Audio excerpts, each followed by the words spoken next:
दोस्तों, आज के इस सुपर 8 मुकाबले में भारत और वेस्ट इंडीज के बीच जो टक्कर देखने को मिली, उसने टी20 वर्ल्ड कप के रोमांच को एक नए स्तर पर पहुंचा दिया। कोलकाता के ऐतिहासिक ईडन गार्डन में खेले गए इस मुकाबले में पहले भारतीय बल्लेबाजों ने ऐसा तूफान खड़ा किया कि कैरेबियाई गेंदबाजों के होश उड़ गए। और फिर जब जवाब देने की बारी वेस्ट इंडीज की आई तो भारतीय गेंदबाजों ने आग उगलती गेंदबाजी से मैच पूरी तरह अपने नाम कर लिया। इस पूरे मुकाबले में हर ओवर के साथ रोमांच बढ़ता गया और स्टेडियम में मौजूद दर्शकों का उत्साह देखने लायक था। टॉस जीतकर कप्तान सूर्य कुमार यादव ने पहले बल्लेबाजी का फैसला किया।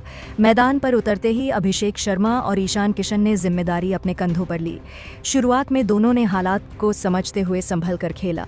शुरुआती 2 ओवरों में उन्होंने तेज गेंदबाजों की स्विंग और बाउंस को परखा, सिंगल डबल लेकर स्ट्राइक रोटेट की और पारी को स्थिर रखा। लेकिन तीसरे ओवर से ही दोनों ने इरादे साफ कर दिए कि आज कुछ बड़ा होने वाला है। अभिषेक ने तीसरे ओवर में लगातार 2 चौके झड़कर दबाव तोड़ा और फिर मिड विकेट के ऊपर से लंबा छक्का लगाकर माहौल गरमा दिया। अगले ही ओवर में ईशान ने पुल शॉट से गेंद को सीमा रेखा के पार पहुंचाया और दर्शक झूम उठे। अब दोनों बल्लेबाज पूरी तरह लय में आ चुके थे। एक तरफ ईशान की टाइमिंग कमाल की दिख रही थी तो दूसरी तरफ अभिषेक अपनी ताकत से गेंदबाजों पर हावी हो रहे थे। पावर प्ले खत्म होते होते भारत का स्कोर तेज रफ्तार से आगे बढ़ चुका था और वेस्ट इंडीज के गेंदबाज स्पष्ट रूप से दबाव में थे। पावर प्ले के अंतिम ओवर में अभिषेक ने स्पिनर को निशाना बनाते हुए 2 बड़े छक्के जड़ दिए और महज 24 गेंदों में अपना अर्धशतक पूरा कर लिया। पूरा स्टेडियम तालियों और नारों से गूंज उठा। 6 ओवर के बाद भारत का स्कोर लगभग 80 रन के करीब पहुंच चुका था। इसके बाद भी दोनों ने रफ्तार कम नहीं की। कवर ड्राइव, कट और फ्लिक के जरिए ईशान ने चौकों की झड़ी लगा दी, जबकि अभिषेक ने स्पिनरों को आगे बढ़कर लंबे शॉट खेले। 10 ओवर के बाद स्कोर 110 के पार था और साझेदारी मजबूत होती जा रही थी। वेस्ट इंडीज के कप्तान बार बार गेंदबाज बदल रहे थे, लेकिन भारतीय ओपनर्स की लय टूटने का नाम नहीं ले रही थी। 13वें ओवर तक यह जोड़ी 150 से ज्यादा रन जोड़ चुकी थी। ईशान ने सिर्फ 33 गेंदों में 78 रन ठोक दिए, जिसमें कई शानदार चौके और छक्के शामिल थे। हालांकि इसी दौरान एक बड़ा शॉट खेलने की कोशिश में वह कैच आउट हो गए। उनके आउट होते ही पूरा स्टेडियम खड़ा होकर उनकी पारी को सलाम कर रहा था। ईशान के जाने के बाद कप्तान सूर्य कुमार यादव मैदान पर आए।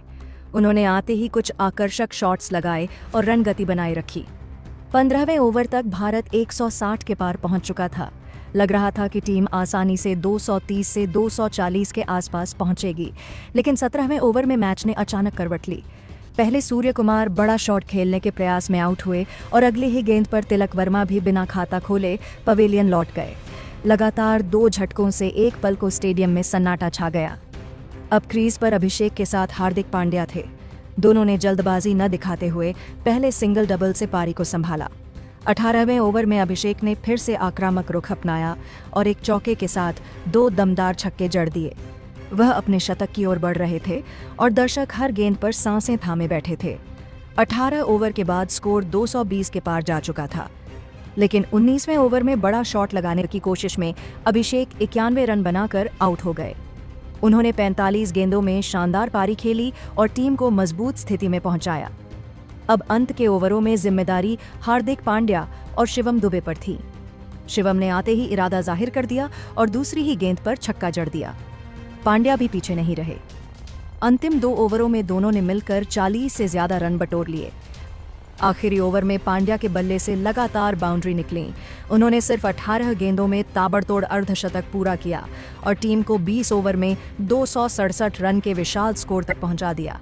शिवम ने भी छोटी लेकिन विस्फोटक पारी खेली। इस तरह भारत ने वेस्ट इंडीज के सामने 268 रन का पहाड़ जैसा लक्ष्य खड़ा कर दिया। अब मुकाबला पूरी तरह रोमांचक हो चुका था। इतने बड़े लक्ष्य का पीछा करना आसान नहीं था, लेकिन वेस्ट इंडीज की टीम अपनी आक्रामक बल्लेबाजी के लिए जानी जाती है। जैसे ही कैरेबियाई ओपनर्स मैदान पर उतरे, उन्होंने साफ कर दिया कि वे डरने वाले नहीं हैं। शुरुआती ओवरों में उन्होंने आक्रामक रुख अपनाया और भारतीय गेंदबाजों पर दबाव बनाने की कोशिश की। पावर प्ले के दौरान वेस्ट इंडीज ने तेजी से रन बनाए और 6 ओवर के बाद बिना विकेट खोए 60 से ज्यादा रन जोड़ लिए। हालांकि 7वें ओवर में भारतीय गेंदबाजों ने वापसी की और पहला झटका दिलाया। इसके बाद भी कैरेबियाई बल्लेबाजों ने रनगति बनाए रखी। एक छोर से बड़े शॉट लगते रहे, लेकिन भारतीय गेंदबाज सही समय पर विकेट निकालते गए। जसप्रीत बुमराह की सटीक यॉर्कर और अर्शदीप की विविधता ने धीरे धीरे मैच का रुख बदलना शुरू किया। मध्य ओवरों में वेस्टइंडीज ने जरूर उम्मीद जगाई, लेकिन रन रेट लगातार दबाव में था। जैसे जैसे मैच डेथ ओवरों की ओर बढ़ा, जरूरी रन रेट बढ़ता गया। भारतीय गेंदबाजों ने लाइन और लेंथ में कोई गलती नहीं की। 18वें और 19वें ओवर में कसी हुई गेंदबाजी ने कैरेबियाई बल्लेबाजों की उम्मीदों पर पानी फेर दिया। आखिरी ओवर में जीत के लिए बहुत ज्यादा रन चाहिए थे, जो लगभग नामुमकिन थे। अंततः 20 ओवर के बाद वेस्ट इंडीज 213 रन तक ही पहुंच सकी और भारत ने यह मुकाबला 50 से अधिक रनों से जीत लिया। इस जीत के साथ भारत ने न सिर्फ अंक तालिका में अपनी स्थिति मजबूत की, बल्कि पूरे टूर्नामेंट को यह संदेश दे दिया कि जब ओपनर्स और फिनिशर्स एक साथ चल पड़ें तो इस टीम को रोकना बेहद मुश्किल है। अभिषेक, ईशान और हार्दिक की तिकड़ी ने एक बार फिर साबित कर दिया कि यही टीम की असली ताकत है। और यही वह मोड़ था जहां से साफ दिखने लगा कि भारतीय टीम सिर्फ जीत ही नहीं रही, बल्कि अपने आत्मविश्वास से पूरे टूर्नामेंट पर दबदबा बना रही है। इस मुकाबले में सबसे बड़ी बात यह रही कि भारत को शुरुआत वैसी ही मिली जैसी किसी भी बड़े T20 मैच में चाहिए होती है। अभिषेक शर्मा और ईशान किशन ने पहले विकेट के लिए जो मजबूत नींव रखी, उसी ने आगे आने वाले बल्लेबाजों को खुलकर खेलने का मौका दिया। जब शुरुआती 10 ओवर में स्कोर 110 से ज्यादा हो जाए तो विपक्षी टीम अपने आप दबाव में आ जाती है। अभिषेक की 91 रनों की पारी भले शतक में नहीं बदल सकी, लेकिन जिस अंदाज में उन्होंने गेंदबाजों पर हमला बोला, उसने मैच का रुख पहले ही भारत की तरफ मोड़ दिया था। दूसरी ओर ईशान किशन की 78 रन की विस्फोटक पारी ने पावर प्ले में ही वेस्टइंडीज की रणनीति बिगाड़ दी। दोनों के बीच 150 से ज्यादा रनों की साझेदारी इस मुकाबले की असली कहानी रही। यही वह साझेदारी थी जिसने 267 जैसे विशाल स्कोर की बुनियाद रखी। इसके बाद हार्दिक पांड्या का फिनिशिंग रोल भी कमाल का रहा। जब 17वें ओवर में 2 विकेट जल्दी गिर गए थे, तब लग रहा था कि स्कोर 240 से 245 तक ही सीमित रह जाएगा, लेकिन पांड्या ने अपने अनुभव का फायदा उठाया। उन्होंने आखिरी ओवरों में टाइमिंग और पावर का शानदार मिश्रण दिखाया। 18 गेंदों में 59 रन बनाना किसी भी स्तर पर असाधारण प्रदर्शन माना जाएगा। शिवम दुबे ने भी छोटी मगर तूफानी पारी खेलकर अंत में तेजी दी। आखिरी 2 ओवर में 40 से ज्यादा रन आना इस बात का सबूत था कि भारतीय टीम के पास गहराई तक बल्लेबाजी मौजूद है।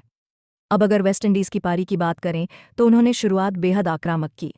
ब्रैंडन किंग और शाई होप ने पावर प्ले में जिस तरह से रन जुटाए, उससे एक समय लगा कि मुकाबला एकतरफा नहीं रहने वाला। 6 ओवर में 60 से ज्यादा रन बनाकर उन्होंने भारतीय गेंदबाजों को चुनौती दी। लेकिन बड़े लक्ष्य का पीछा करते समय सिर्फ तेज शुरुआत काफी नहीं होती, बीच के ओवरों में निरंतरता भी जरूरी होती है। यहीं पर भारतीय गेंदबाजों का अनुभव काम आया। अर्शदीप सिंह ने महत्वपूर्ण ब्रेक थ्रू दिलाया और जसप्रीत बुमराह ने अपनी सटीक यॉर्कर से बल्लेबाजों की लय तोड़ी। जब ब्रैंडन किंग सेट हो चुके थे, तब बुमराह की गेंद पर उनका बोल्ड होना मैच का टर्निंग पॉइंट साबित हुआ। इसके बाद भले ही हेटमायर और पावेल ने तेजी दिखाई, लेकिन जरूरी रन रेट लगातार बढ़ता गया। 14 ओवर के बाद भले ही स्कोर 150 के पार था, लेकिन आखिरी 6 ओवर में लगभग 90 रन चाहिए थे। यह लक्ष्य आसान नहीं था, खासकर तब जब सामने डेथ ओवर स्पेशलिस्ट गेंदबाज हों। 18वें ओवर में कसी हुई गेंदबाजी ने सिर्फ कुछ ही रन दिए और एक अहम विकेट भी गिरा। 19वें ओवर में भी भारतीय गेंदबाजों ने दबाव बनाए रखा।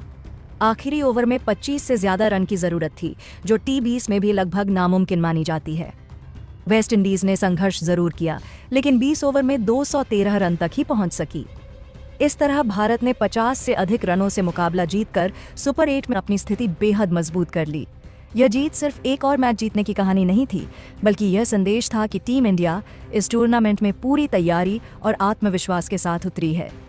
अगर पूरे मैच का विश्लेषण करें तो साफ है कि भारत की असली ताकत उसकी टॉप ऑर्डर बैटिंग है। जब अभिषेक शर्मा, ईशान किशन और हार्दिक पांड्या जैसी तिकड़ी एक साथ फॉर्म में हो, तो किसी भी गेंदबाजी आक्रमण के लिए उन्हें रोकना आसान नहीं होता। सूर्यकुमार यादव भले इस मैच में बड़ी पारी न खेल पाए, लेकिन उनकी मौजूदगी ही विपक्षी टीम पर मानसिक दबाव बनाती है। तिलक वर्मा जैसे युवा खिलाड़ी भी टीम को गहराई देते हैं। आगे के मुकाबलों को देखते हुए टीम संयोजन भी अहम रहेगा।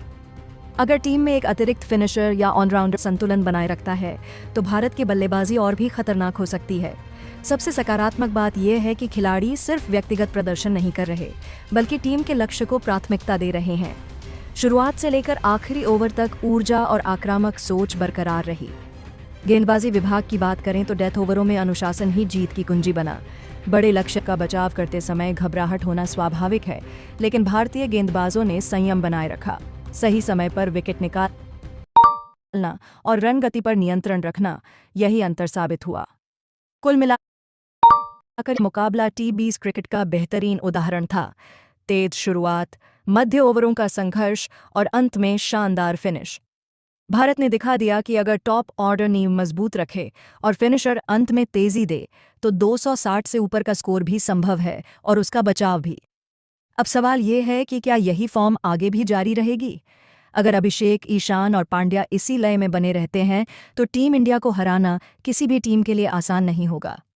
सुपर 8 के इस बड़े मुकाबले में मिली यह जीत खिलाड़ियों के आत्मविश्वास को नई ऊंचाई देगी। आने वाले मैचों में भी अगर यही ऊर्जा और संतुलन बना रहा तो खिताब की राह और साफ होती नजर आएगी। आपको क्या लगता है, क्या ये भारतीय टीम इस टूर्नामेंट में अजेय साबित होगी? अपनी राय जरूर साझा कीजिए।